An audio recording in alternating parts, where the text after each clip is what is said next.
So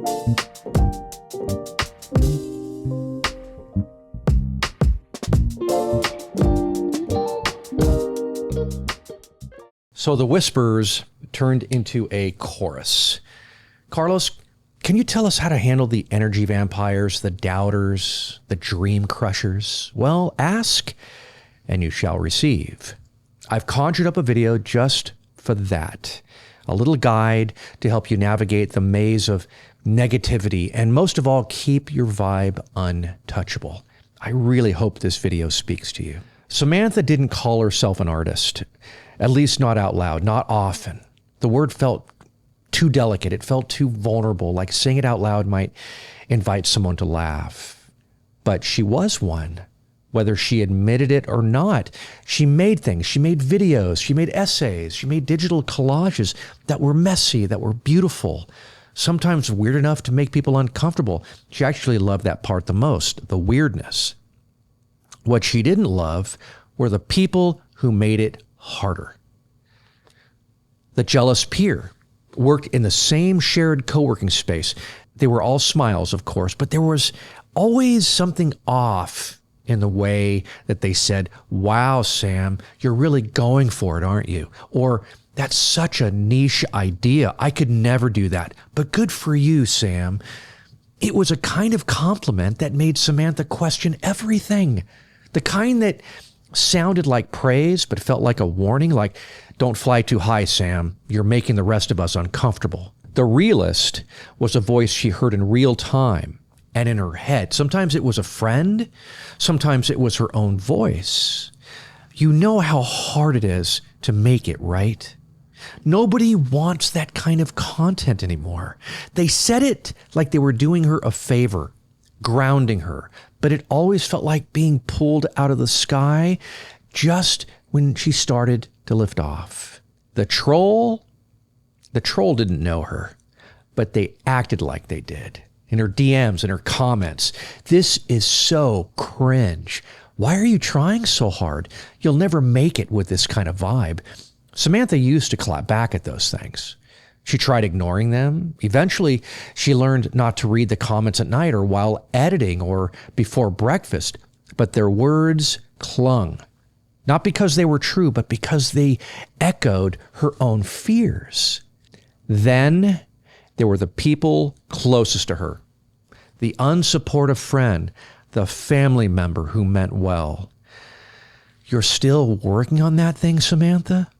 You know, Sam, your cousin just got promoted. Maybe you should look into something more stable." "Sam, come hang out. It's not like you have a real deadline." They didn't mean to be dismissive, but they were, constantly. And it stung more than the trolls ever could. Why? Because these were the people who were supposed to believe in her. But still, Samantha kept going. She made her deadlines, posted even when she was afraid, shut her laptop when her anxiety spiraled, then opened it again the next morning. She unfollowed people who made her feel small, and she started calling herself a creator without flinching. She wasn't loud about it. She didn't make some big announcement about it either. But one day, she looked into the mirror and she said, "I'm still here." And that, in a world full of noise, in a world full of doubt, was everything to Sam.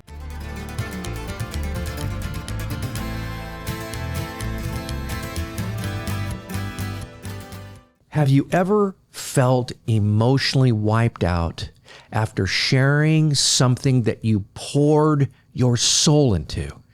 You showed your sketch, you showed your song, you shared your short film maybe, and instead of curiosity or encouragement, you got silence. You got shrugs, or even worse, someone's unsolicited opinion wrapped in a passive-aggressive sarcasm. Not everyone who responds to your work is a safe person, and not every critique is worth listening to. Let me start with a personal story of a friend of mine. I remember my friend, the first time he shared this short film online. It was really raw, it was experimental, and it was actually deeply personal to him. He didn't just make something, actually he bled a lot into that timeline. And then came the comment. Feels like you're trying a little too hard, man. That was it for him. No hello, no context, just a low blow disguised as feedback. It wasn't helpful. It wasn't constructive, but it landed. It sat in his head like a poison seed, and for days, he found himself second-guessing not just the film, but his voice entirely. That's the danger. That's the cost of giving weight to voices that don't deserve your creative trust. And then there's the problem. Here's why negativity hits us so hard, and I've talked about this in some of my prior videos. Creativity isn't just output, it's vulnerability. When you share your work, you're not just sharing what you made, right? You're sharing a part of who you are. That's why toxic feedback doesn't feel like a bump in the road. It feels like a punch in the chest.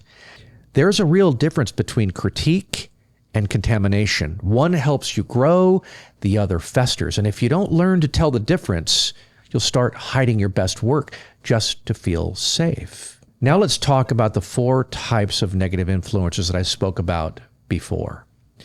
Let's name them, shall we? The jealous peer.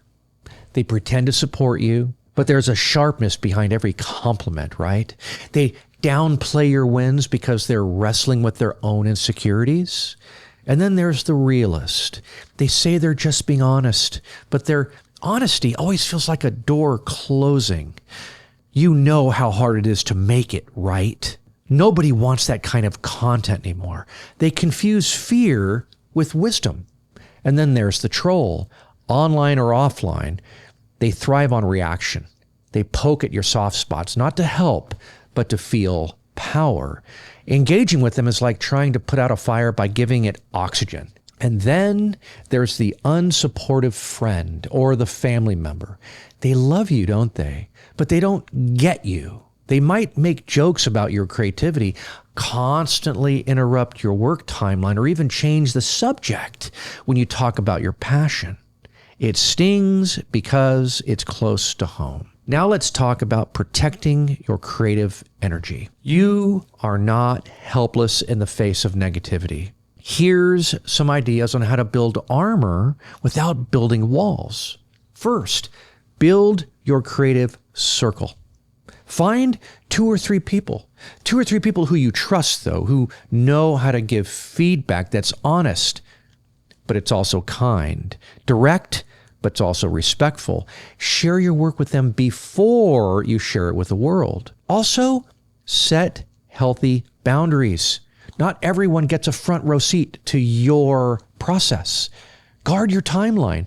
Guard your headspace. Guard your energy. And then don't feed the trolls. Silence is power. The block button is holy. And then reframe criticism. If the feedback stings, pause. Ask, is this about the work or is this about them? Use what's useful. Burn the rest. And then return to your why. There's a link to a video right up here that I want you to go watch after this, where I talk about your why. Every creator needs a compass. Your why isn't just sentimental. It's survival. It reminds you why you started, why you kept going, why this still matters. Your voice matters. Your work matters. Don't hand your creative confidence over to someone who hasn't earned it. This path is hard enough. Don't carry the weight of someone else's bitterness on your own shoulders. Now go. Make something they'll never forget. Not out of spite, though, but out of purpose. Because your light deserves to burn uninterrupted.